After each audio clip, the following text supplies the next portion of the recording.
بانی دارالعلوم دیوبند حضرت مولانا محمد قاسم نانوتوی رحمہ اللہ،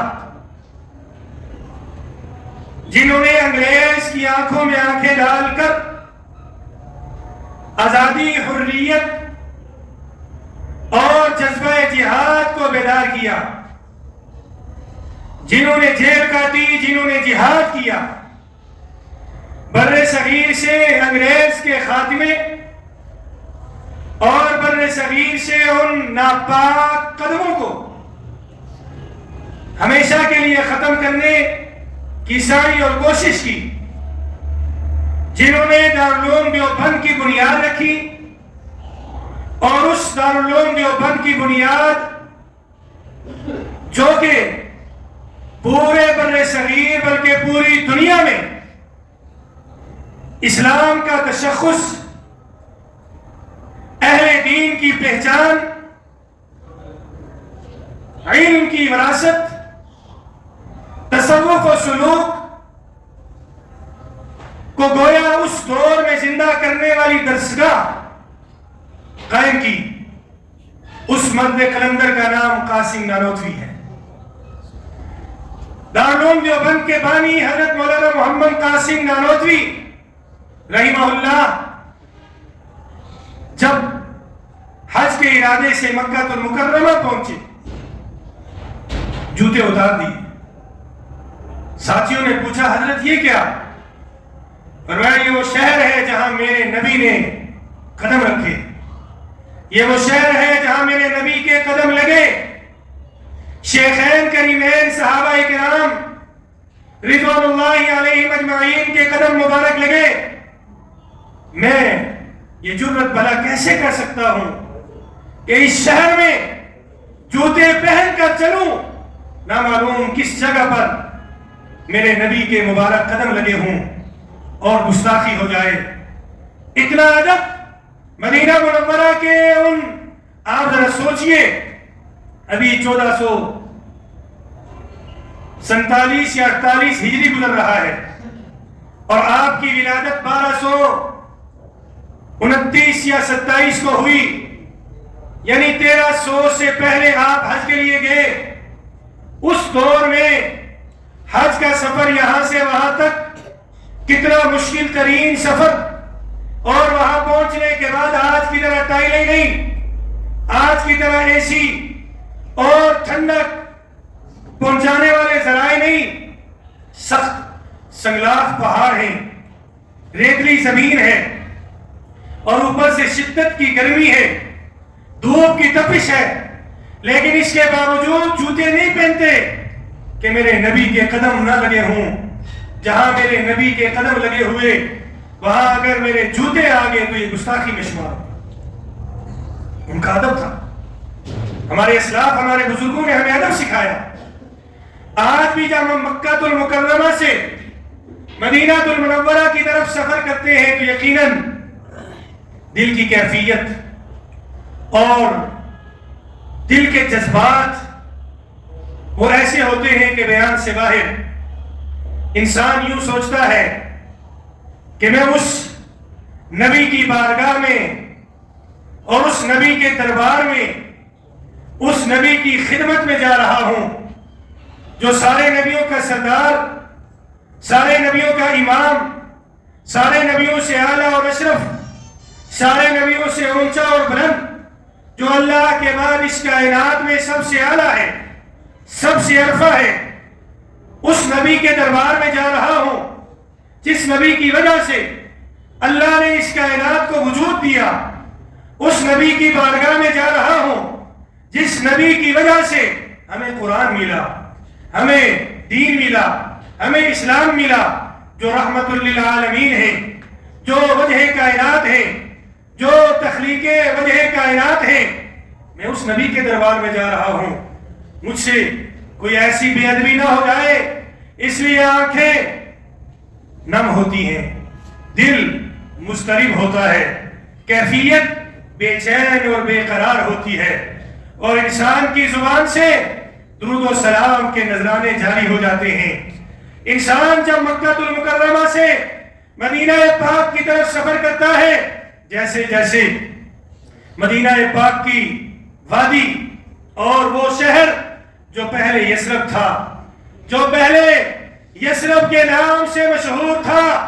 میرے اور آپ کے نبی کے قدم مبارک لگے، میرے اور آپ کے نبی نے ہجرت فرمائی مکہ سے یثرب کی طرف، آپ کے قدم مبارک لگنے کی دیر تھی،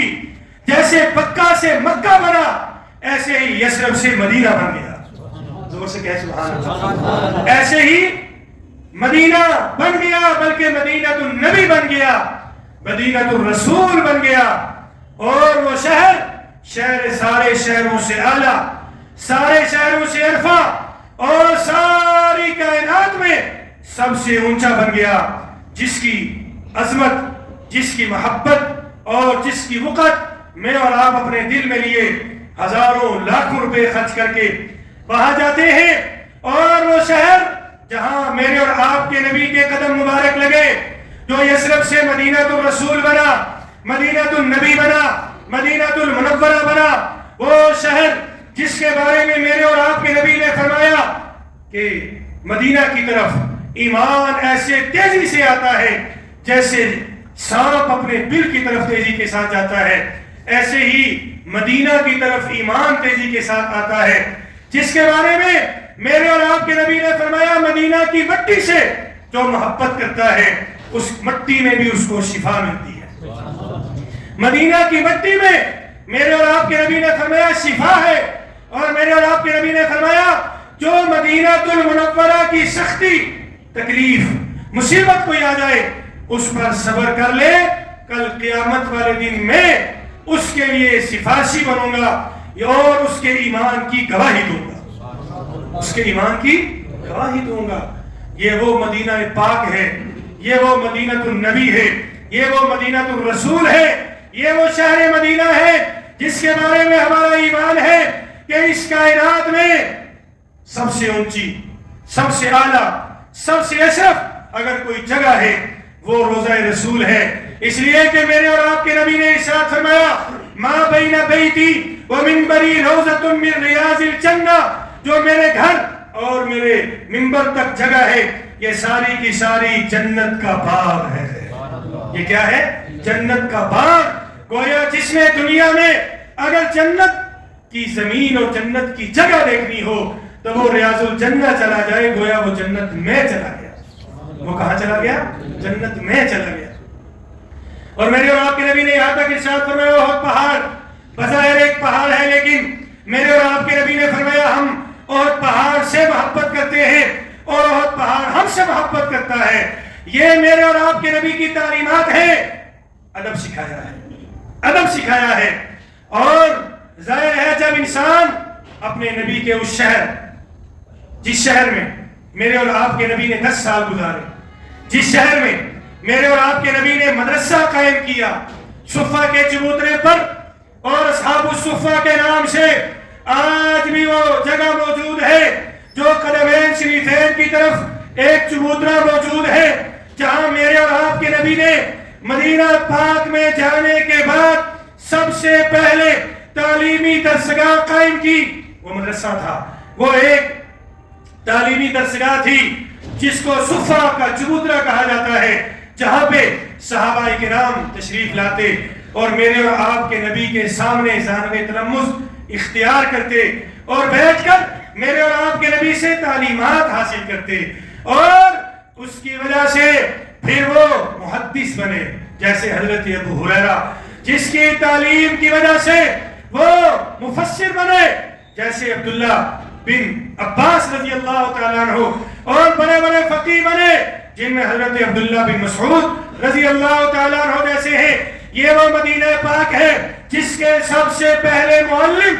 حضرت مصعب بن عمیر رضی اللہ تعالیٰ عنہ ہے۔ یہ بھی ایک عجیب واقعہ ہے کہ آپ علیہ السلام نے جب عقبہ اولیٰ جسے کہا جاتا ہے،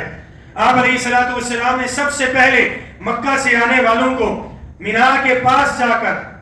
نہ مدینہ المنورہ سے آنے والوں کو مینا کے پاس مکہ میں جب دعوت توحید دی، دعوت اسلام دی، تو اس وقت مدینہ سے آئے ہوئے ان لوگوں نے کہا کہ اگر ہم آپ کے اوپر ایمان لے آئیں اور آپ کو مدینہ طیبہ میں دعوت دے دیں تو آپ ذرا ہمیں یہ بتائیے کہ ہمارا حصہ حکومت میں کتنا ہوگا. کل آپ حکمران بن جاتے ہیں تو حکمران بننے کے بعد آیا ہمیں بھی کچھ حصہ ملے گا؟ اللہ کے نبی علیہ السلام نے آگے سے ارشاد فرمایا ابھی تو کوئی پتہ نہیں، میں تو جو کام بھی کرتا ہوں اللہ کے حکم سے کرتا ہوں، جیسی اللہ کی منشا ہوگی، اللہ کی چاہت ہوگی، اللہ مجھے فرمائیں گے ویسے ہی میں کروں گا. ان لوگوں نے کہا پھر ہم آپ کے اوپر ایمان لانے کے لیے تیار نہیں، انہوں نے انکار کر دیا.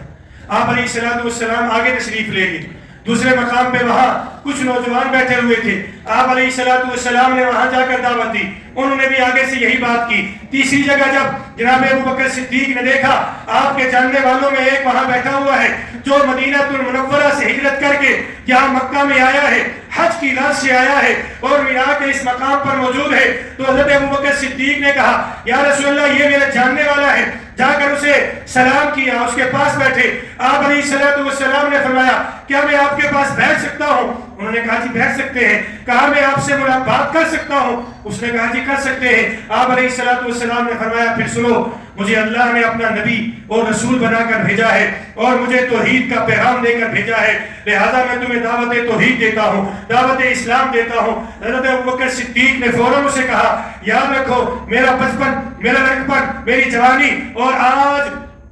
52 سال میرے ان کے ساتھ گزر چکے ہیں. یہ صادق اور امین بھی ہیں، یہ وعدے کے پکے بھی ہیں، یہ سچے بھی ہیں، یہ دیانتدار بھی ہیں، اور میں ان کے اوپر ایمان لا کر مسلمان ہو چکا ہوں. میں بھی تمہیں دعوت دیتا ہوں ایمان لے آؤ، کلمہ پڑھ لو. اس نے اسی وقت کلمہ پڑھا، مسلمان ہوا. آپ علیہ السلام کی خوشی کی انتہا. پھر دوسری مرتبہ اسی مقام پر، مینا کے مقام پر 6 لوگوں نے کلمہ پڑھا، جن میں ساتھ اسد بن زرارہ رضی اللہ تعالیٰ عنہ سب سے پہلے مسلمان ہوئے. پھر یہ اسد بن زرارہ ہے جو مدینہ المنورہ میں ایک بڑے قبیلے سے تعلق رکھنے والے، انہوں نے واپس جا کر اپنے